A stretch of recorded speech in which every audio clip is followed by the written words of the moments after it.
ಯಾವ್ದಾದ್ರು ಇಂಪಾರ್ಟೆಂಟ್ ಇದ್ರೆ ಕೇಳಿ. ಆರೋಗ್ಯ ಸುಧಾರಣೆ ಆಗಿದೆ 90% ಓಕೆ, ಇನ್ನೂ 1% ತಿರುಗಾಡಬಹುದು. ಈಗ 20ನೇ ಬಾರಿ ಚಾಮರಾಜನಗರಕ್ಕೆ ಹೋಗ್ಬಿಟ್ಟು ಒಂದು ಇಡೀ ಕಳಂಕನ ನೀವು ತೊಲಗಿದಿರಿ, ನಿವಾರಣೆ ಮಾಡಿದ್ದೀರಿ. ಮೊದಲನೇ ಸಾರಿಗೆ ತೊಡೆದೋಯ್ತು ಅದು. 20 ಸಾರಿ ಓದೋದಕ್ಕಲ್ಲ, ಮೊದಲನೇ ಸಾರಿಗೆ ಓದೋದಕ್ಕೆ ತೊಲಗ್ತು ಅದು. ಇನ್ನು ಗಟ್ಟಿ ಆಯ್ತಾ ಸರ್? ಸಿಎಂ ಸ್ಥಾನ ಗಟ್ಟಿ ಆಯ್ತಾ ಸರ್?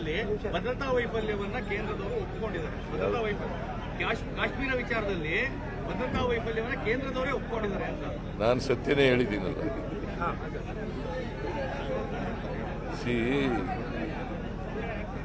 ಅಲ್ಲಿ ಭದ್ರತೆ ವ್ಯವಸ್ಥೆಯನ್ನ ಸರಿಯಾಗಿ ಮಾಡಬೇಕಾಗಿದೆ. ಯಾತ್ರಾರ್ಥಿಗಳು ಹೋಗಂತ ಸ್ಥಳ, ಮತ್ತೆ ಹಿಂದೆ ಪುಲ್ವಾಮಾದಲ್ಲಿ 40 ಜನ ಸೈನಿಕರು ಸತ್ತೋಗಿದ್ದಂಥ ಜಾಗ. ಇವರು ಬಹಳ ಎಚ್ಚರಿಕೆಯಿಂದ ಇರಬೇಕು. There is intelligence file, security file. ಅಂದ್ರೆ ಜನಕ್ಕೆ ಅಲ್ಲಿ ಭದ್ರತೆ ಇದೆ ಕಾರಣಕ್ಕೋಸ್ಕರ ಅತಿ ಹೆಚ್ಚು ಜನ ಹೋಗ್ಬಿಟ್ರು. ಬಹಳ ಭದ್ರತೆ ಇದೆ ಅಂತ ಜನ ನಂಬಿಟ್ರು ಅವ್ರನ್ನ. ಅದೇ ನಂಬಿ ಈಗ ಕೇಂದ್ರ ಸರ್ಕಾರದವರು ಭದ್ರತೆ ಕೊಡಕ್ಕಾಗ್ಲಿಲ್ಲ ಅವ್ರ ಕೈಲಿ. ಜನ ನಂಬ್ಕೋತಾರೆ, ಕೊಡ್ಲಿಲ್ವಲ್ಲ. ಈಗೇನೆಲ್ಲ ಕ್ರಮಗಳು ತಗೊಂಡ್ರು ಕೂಡ 26 ಜನ ವಾಪಸ್ ಬರ್ತಾರ. ಭದ್ರತೆಗಿರ್ಲಿಲ್ವಂತೆ ಸರ್ ಅಲ್ಲಿ ಆ ಜಾಗದಲ್ಲಿ. ಬೆಲ್ಗಾಮ್ ಇದೆಯಲ್ಲ, 4 ವ್ಯಾಲಿಯಲ್ಲೂ ಒಬ್ಬ ಭದ್ರತಾ ಪಡೆಗಳು ಇರ್ಲಿಲ್ವಂತೆ. ಸಂತೋಷ್ ಲಾಡ್ ಜೊತೆ ಮಾತಾಡಿಲ್ಲ.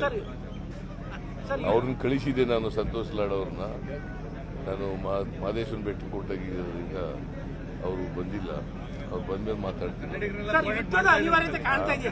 ಭೇಟಿ ಮಾಡಿದಾರೆ ಅವರಲ್ಲಿ, ಎಲ್ಲರೂ ಕರ್ಕೊಂಡ್ ಬಂದಿದ್ದಾರೆ. ಯುದ್ಧದ ಅನಿವಾರ್ಯತೆ ಕಾಣ್ತಾ ಇದೆಯಾ? ಪಾಕಿಸ್ತಾನ ಮೇಲೆ ಯುದ್ಧದ ಅನಿವಾರ್ಯತೆ ಇದೆಯಾ? ಈ ದೇಶ ಯುದ್ಧ ಮಾಡಬೇಕಾದಂತ ಅಗತ್ಯ ಇಲ್ಲ. ಬಿಗಿ ಕ್ರಮಗಳು ತಗೋಬೇಕು ಅಷ್ಟೇ. ಭದ್ರತಾ ವ್ಯವಸ್ಥೆಯನ್ನ ಬಿಗಿ ಮಾಡ್ತಕ್ಕಂಥ ಕೆಲಸವನ್ನ ಮಾಡಬೇಕು. ನಾವು ವಿದ್ಯುತ್ ಪರ ಇಲ್ಲ. ನಾವು ಶಾಂತಿ ಇರಬೇಕು, ಜನರಿಗೆ ಭದ್ರತೆ ಇರಬೇಕು. ಕೇಂದ್ರ ಸರ್ಕಾರ ಭದ್ರತಾ ಕ್ರಮಗಳನ್ನು ತಗೋಬೇಕು. ಭಾರತದ ಮುಸ್ಲಿಮರ ಮೇಲೆ ಅನುಮಾನ ಹೊರಗಡೆ ಕಳಿಸಕ್ಕೆ ಕ್ರಮ ತಗೊಳ್ತಾ ಇದ್ದಾರೆ. ಎಲ್ಲ ರಾಜ್ಯಕ್ಕೂ ಇಂಟಿಮೇಷನ್ ಕೊಟ್ಟಿದ್ದಾರೆ. ಇಲ್ಲಿ ಹೇಗಿದೆ ಸರ್ ಪರಿಸ್ಥಿತಿ? ವಾಪಸ್ ಕಳಿಸಕ್ಕೆ ದೇಶದಿಂದ ಇಲ್ಲಿ ಯಾರಿದ್ರು ಕೂಡ ವಿಲ್ ಕೋಆಪರೇಟ್. ಅವರನ್ನ ಕೇಂದ್ರ ಸರ್ಕಾರಕ್ಕೆ ಮಾಹಿತಿ ಕೊಡ್ತಕ್ಕಂಥ, ಅವ್ರನ್ನ ಹೊರಗಡೆ ಕಳಿಸ್ತಕ್ಕಂಥ ಕೆಲಸ ಮಾಡಿ. ನನಗೆ ಇನ್ನೂ ಎಷ್ಟು ಜನ ಇದ್ದಾರೆ, ಕರ್ನಾಟಕದಲ್ಲಿ ಎಷ್ಟು ಜನ ಇದ್ದಾರೆ, ಮೈಸೂರಿನಲ್ಲಿ ಎಷ್ಟು ಜನ ಇದ್ದಾರೆ, ಬೇರೆ ಬೇರೆ ನಗರಗಳಲ್ಲಿ ಎಷ್ಟು ಜನ ಇದ್ದಾರೆ. ಹೆಚ್ಚಾಗಿರೋದು ಬೆಂಗಳೂರಿನಲ್ಲಿ, ಅಲ್ಲೇ ಜಾಸ್ತಿ. ಸರ್ವಪಕ್ಷಗಳ ಸಭೆಗೆ ಪ್ರಧಾನಿಯವರು ಗೈರಾಗಿದ್ದಾರೆ. ಸರ್ವಪಕ್ಷಗಳ ಸಭೆಯನ್ನು ಪ್ರಧಾನಮಂತ್ರಿ ಇರಬೇಕಲ್ವಾ? ಅವರು ಬಿಹಾರ ಚುನಾವಣೆ ಪ್ರಚಾರಕ್ಕೆ ಹೋಗಿದ್ರು. ಯಾವ್ದು ಇಂಪಾರ್ಟೆಂಟು? ಯಾವ್ದು ಇಂಪಾರ್ಟೆಂಟ್ ಅಪ್ಪ?